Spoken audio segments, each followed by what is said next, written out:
The onset of eating disorders is usually in adolescence, and this is prevalent especially among adolescent girls. It was found that in a large study of 14 to 15-year-old girls, dieting was the most important predictor of developing an eating disorder. Those who dieted moderately were 5 times more likely to develop an eating disorder, and those who practiced extreme restriction were 18 times more likely to develop an eating disorder. This is an incredibly sobering statistic and why I am so passionate about teaching not only dancers, but especially adolescent students who are in these intense training environments, not only about nutrition, but about fueling their bodies and having a healthy relationship with food and with their body. Hi guys, welcome back to What Fuels a Dancer. My name is Leah and I am a professional ballet dancer and a certified nutrition health coach. We just wrapped up a nutrition basics series where we focused on the 3 different macronutrients, why they're important for our bodies, and how we can integrate them into our meals and snacks as dancers.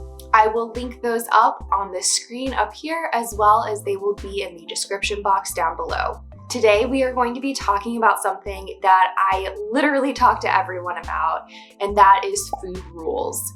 You've probably heard me mention that term before, especially in our intuitive eating video or in the diet video. So we are going to talk about them more in this video today and how they affect our relationship with food and with our body. So make sure to give this video a thumbs up and keep watching. And just as the usual disclaimer, every body is different with different nutritional needs and preferences when it comes to food. So it is always best to talk to a nutrition professional like a dietitian, nutritionist, or health coach about your unique case. Without even knowing it, we have different thoughts and feelings about food based on our experience, our upbringing, family and friends, and what we see in the media. Food rules are the conditions and regulations that we place around food or eating behaviors based on the thoughts and feelings that we have acquired towards nutrition. So this involves what we can and cannot eat, when we can eat, how we eat, how often we eat, and even how much we eat. With so much conflicting nutritional information out there, it's understandable why we gravitate towards food rules. It makes food decisions easier if we already have rules and guidelines set out for how we should eat. We love to view things in black and white because it simplifies the decision-making process, because it takes nuance out of our decision making. Instead of analyzing food choices on our own, which takes time and effort, it's easier to just let someone else tell us what to do. Food rules also allow us to feel like we are in control, which is something that I find dancers often look for.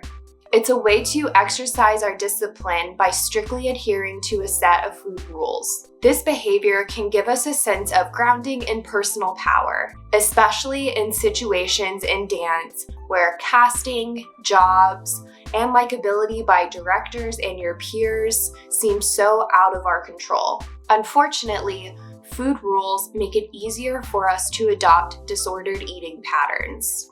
So let's talk about why food rules can be detrimental to not only our physical health, but to our mental and emotional health as well. Each of us has a different body with different needs when it comes to nutrition. We are all different shapes, sizes, ages, genders, we have different muscle mass, and we have different activity levels and stress levels. So what I need from food is going to be different than what you need. Relying on food rules that aren't intuitive to our own bodies usually means that we aren't fully satiated physically and emotionally when we are following someone else's guidelines. Certain diets encourage restriction of calories, foods, or whole food groups, which can lead to nutritional deficiencies. As we have talked about before, dancers need to be eating all 3 macronutrients: carbohydrates, protein, and fat. Restriction of calories especially can increase your chance of getting injured. It can lead to low energy levels and so much more. And then food rules also lead to emotional and mental consequences. When we assign morality to food based on if they are good foods or bad foods, this affects how we view ourselves, whether we follow or we break these rules. When we tell ourselves that we can't or should not have certain foods, it can sometimes make us crave those exact foods because we are depriving ourselves of enjoying them. When we eat perfectly, we feel good about ourselves and our ability to be disciplined when it comes to food. But as soon as we slip up, which is inevitable, we feel guilt and shame that we aren't good enough or that we don't have the willpower or motivation in order to be a successful dancer. When we experience guilt with our food choices, we are actually more likely to intake a greater quantity of food. This often pushes us way past our fullness level, which makes us feel uncomfortable physically. And then we often see ourselves as failures, and we engage in self-punishment in the form of negative self-talk, over-exercising, or restricting our eating. Food rules are often masked by the terms of healthy or clean eating. This fixation on eating the most healthy, perfect foods and food quantities all the time leads us to anxiety surrounding food decision making. And it preoccupies our minds, consuming all of our thoughts with making these best food decisions. How do we even start to shift our mindset away from food rules and controlling our food decisions so rigidly? Number one, focus on broad guidelines of nutrition and not the minute details. I have 3 videos on macronutrients, which I think can be a great place to start. Number 2, encourage yourself to try new foods and flavors, especially when it comes to whole foods. And number 3, enjoy food, especially with others in a shared experience. And number 4, practice a more intuitive style of eating, giving yourself permission to eat all foods and to listen to your hunger cues. I will link my video on intuitive eating for dancers up here, as well as it will be in the description box down below. And number 5, know that healthy food habits have more to do with how we feel than what we eat. Food should make us feel energized and fueled. So whether this is a salad full of veggies and protein or a big bowl of spaghetti, or both, focus on what your body actually needs from food and not what you want it to actually need. I know that it is hard to let go of food rules. As dancers, we are perfectionists, and we are trained from a young age to do things on such a high level of intensity and perfection.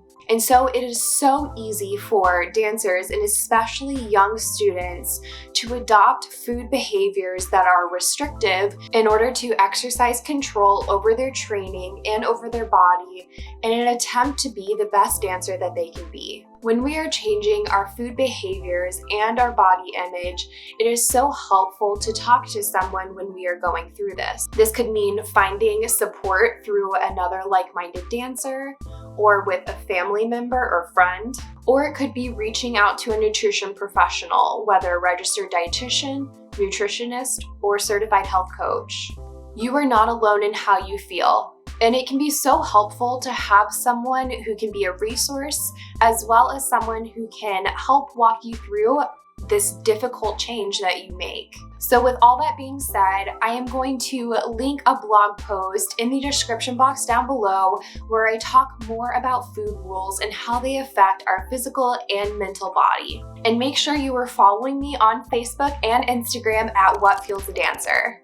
In the next video, we are going to be talking about hunger cues, so make sure you are subscribed to this channel because it not only supports me, but it makes sure that you never miss a video. And leave a comment down below if food rules are something that you struggle with, and if there's anything that I can do to help support you. And be sure to let me know if you have any further questions or if there's something specific that you want me to talk about in a future video. And I will see you guys all next Wednesday in a new video. Bye, guys. Lily. Hi, bud. Hi. Oh.